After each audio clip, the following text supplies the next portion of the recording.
Friends, എല്ലാവർക്കും പുതിയൊരു വീഡിയോയിലേക്ക് സ്വാഗതം. ഇന്നത്തെ വീഡിയോയിൽ നമ്മൾ നോക്കുന്നത് എങ്ങനെയാണ് പ്ലാസ്മഫെറസിസ് ചെയ്യുന്നതാണ് കേട്ടോ. അപ്പം ഒരുപാട് പേർക്ക് സംശയം ഉണ്ടാക്കുന്ന ഒരു കാര്യമാണ്. എങ്ങനെയാണെന്ന് വെച്ചാൽ ഇതിൻ്റെ പ്രൈമിംഗ് മെത്തേഡൊക്കെ ഭയങ്കര കൺഫ്യൂഷൻ ഉണ്ടാക്കുന്ന കാര്യമാണ്. അപ്പം എങ്ങനെയാണ് ഇത് പ്രൈം ചെയ്യുന്നത്, സ്റ്റാർട്ട് ചെയ്യുന്നതൊക്കെയാണ് നമ്മൾ നോക്കുന്നത്.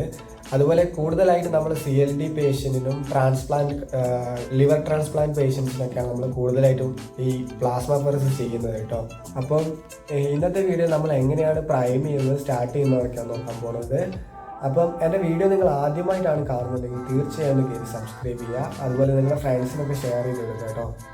അപ്പം നേരെ വീഡിയോയിലേക്ക് പോയാലോ. ബൈ.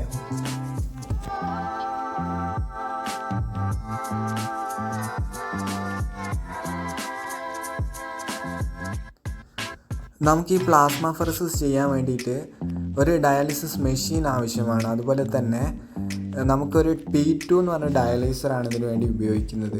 അതായത് നമ്മൾ ബ്ലഡിൽ നിന്ന് പ്ലാസ്മ സെപ്പറേറ്റ് ചെയ്യുന്ന ഒരു പ്രോസസ്സാണല്ലോ ഇത്. അതുപോലെ തന്നെ തിരിച്ച് കയറ്റുന്നുണ്ട്, ഫ്രഷ് പ്ലാസ്മ ബോഡിയിലേക്ക് കയറ്റുകയും ചെയ്യുന്നുണ്ട്. അതുപോലെ പ്ലാസ്മ റിമൂവ് ചെയ്യുന്നുണ്ട്. അപ്പം ഇതിന് സെപ്പറേറ്റ് ഡയാലൈസറാണ്. P2 എന്നാണ് ആ ഡയാലൈസറിൻ്റെ പേരെന്ന് പറയുന്നത്. അതുപോലെ നമുക്ക് 1000 ml 2 ബോട്ടിൽ സലൈൻ ആവശ്യമാണ്.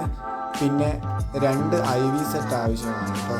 ഒന്ന് നമ്മൾ സലൈനിൽ കണക്ട് ചെയ്യാനും ഒന്ന് നമുക്ക് റിമൂവ് ചെയ്യാനും വേണ്ടി ഒരു IV സെറ്റ് ആവശ്യമാണ്. പിന്നെ ഒരു സ്റ്റാർട്ടിങ് കിറ്റ്, പിന്നെ എന്തെങ്കിലും ഇഞ്ചക്ഷനുകൾ കൊടുക്കാനുണ്ടെങ്കിൽ അതിന് വേണ്ട സിറിഞ്ച് കാര്യങ്ങളൊക്കെ വേണം. പിന്നെ നമുക്കൊരു ബ്ലഡ് ട്രാൻസ്ഫ്യൂഷൻ സെറ്റാണ് കേട്ടോ ആവശ്യമായിട്ടുള്ളത്. ഈ ബ്ലഡ് ട്രാൻസ്ഫ്യൂഷൻ സെറ്റ് എന്തിനാന്ന് പറഞ്ഞു കഴിഞ്ഞാൽ ഈ പ്ലാസ്മ പേഷ്യൻറ്റിന് കൊടുക്കാൻ വേണ്ടിയിട്ടാണ്. അതുപോലെ എല്ലാ തിങ്സും അറേഞ്ച് ആയതിനു ശേഷം നമ്മൾ പ്രൈം ചെയ്യാൻ തുടങ്ങുക കേട്ടോ.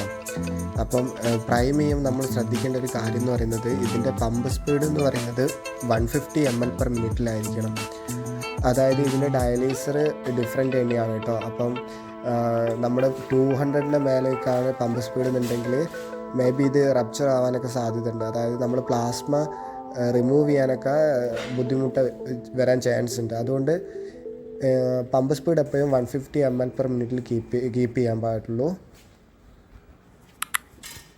പിന്നെ പറയാനുള്ളത് എന്താണെന്ന് വെച്ചാൽ അതുപോലെ 2000 ml സലൈനിൽ, അതായത് 1000 ml 2 ബോട്ടിൽ സലൈനിൽ വേണം നമ്മൾ പ്രൈം ചെയ്യാൻ വേണ്ടിയിട്ട്. അതുപോലെ എയറൊക്കെ നല്ലപോലെ കളഞ്ഞതിന് ശേഷം മാത്രം നമ്മൾ റീസർക്കുലേഷനിൽ ഇടുക. പിന്നെ ആണെങ്കിൽ ഈ ഡയാലൈസറിന് കപ്ലിങ്സ് കുത്താത്തത് കൊണ്ട് തന്നെ നമുക്ക് 2 കണക്ടറാണ് ഉണ്ടാവുക. 2 കണക്ടറും അത് ഒന്ന് നമുക്ക് നിങ്ങൾക്ക് വീഡിയോയിൽ കാണാൻ പറ്റും. ഞാൻ വീഡിയോയിൽ കാണിച്ചു തരാം എങ്ങനെയാണെന്നുള്ളത്. പറഞ്ഞു കഴിഞ്ഞാൽ പെട്ടെന്ന് ചിലപ്പം മനസ്സിലാവണമെന്നില്ല.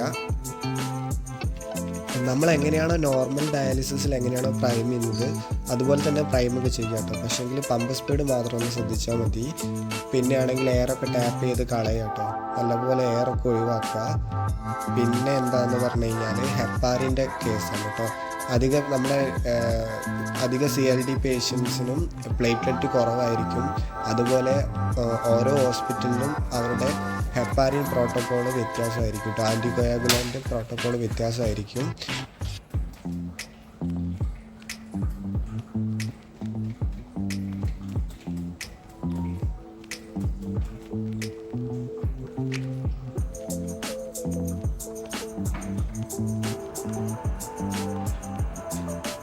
ഇനി നമ്മൾ പ്രൈം ചെയ്യുമ്പോൾ ശ്രദ്ധിക്കേണ്ട കാര്യം എന്ന് പറയുന്നത് ഇതിന് 2 കണക്ടർ ഉണ്ടെന്ന് ഞാൻ പറഞ്ഞു.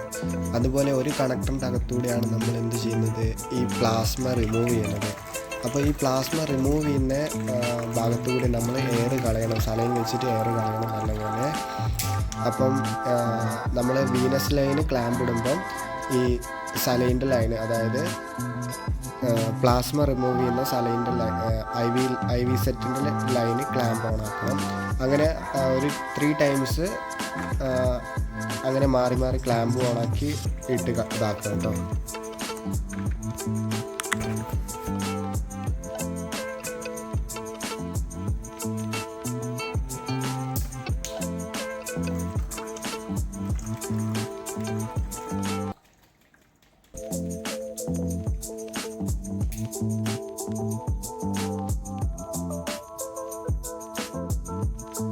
രണ്ട് ലൈനകത്തൂടെ എയർ വരുന്നില്ല എന്ന് ഉറപ്പ് വരുത്തിയതിന് ശേഷം നമ്മൾ റീസർക്കുലേഷനിൽ ഇടും കേട്ടോ. റീസർക്കുലേഷനിൽ ഇട്ടിട്ടും ഒരു പമ്പ് നല്ലോണം കറക്കുക. അതിന് ശേഷം ഒന്ന് ഈ പ്ലാസ്മ റിമൂവ് ചെയ്യുന്ന സൈഡ് ഒന്നും കൂടെ ഒന്ന് എയർ ഉണ്ടോ എന്ന് ചെക്ക് ചെയ്യുക. എന്നതിന് ശേഷം മാത്രം നമ്മൾ പേഷ്യൻ്റ് എടുക്കുക കേട്ടോ. എയർ തീരെ ഉണ്ടാവാൻ പാടില്ല.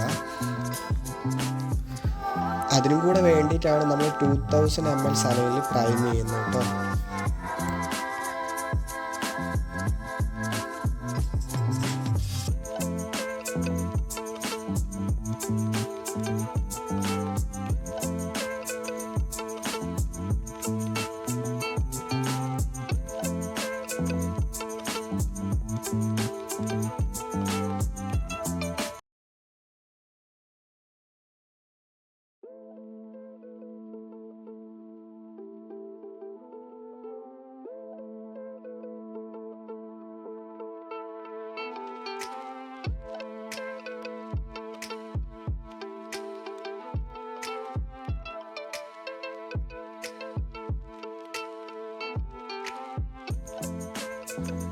പ്രൈമിംഗ് ഒക്കെ ചെയ്തതിന് ശേഷം സ്റ്റാർട്ട് ചെയ്യുന്നതിൻ്റെ മുന്നേ തന്നെ നമ്മൾ ഡോക്ടേഴ്സിൻ്റെ ഓർഡർ ചെക്ക് ചെയ്യണം കേട്ടോ. ഡോക്ടേഴ്സ് എങ്ങനെയാണോ ഓർഡർ ചെയ്തത് അതുപോലെ തന്നെ നമ്മൾ എത്ര FFP ആണെന്നുള്ളതും അതിൻ്റെ വോളിയം നമ്മൾ കാൽക്കുലേറ്റ് ചെയ്യുക. എന്നിട്ട് എത്രയാണോ റിമൂവ് ചെയ്യേണ്ടത് അത്ര തന്നെ റിമൂവ് ചെയ്യുക.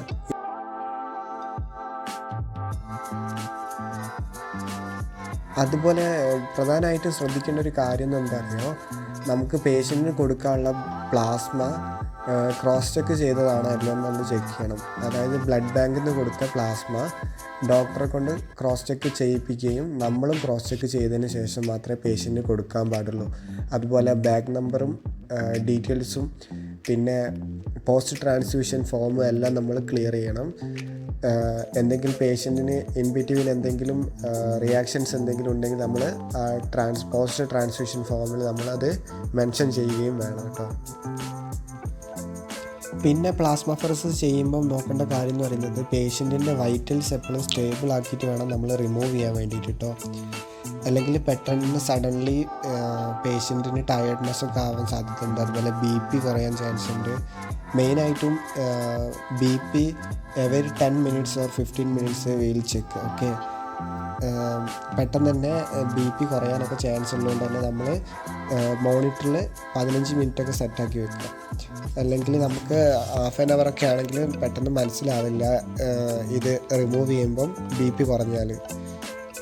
അപ്പം BP കുറയുമ്പം നമ്മൾ പെട്ടെന്ന് തന്നെ അടുത്ത ഫ്രഷ് പ്ലാസ്മ നമ്മൾ കൊടുക്കണം.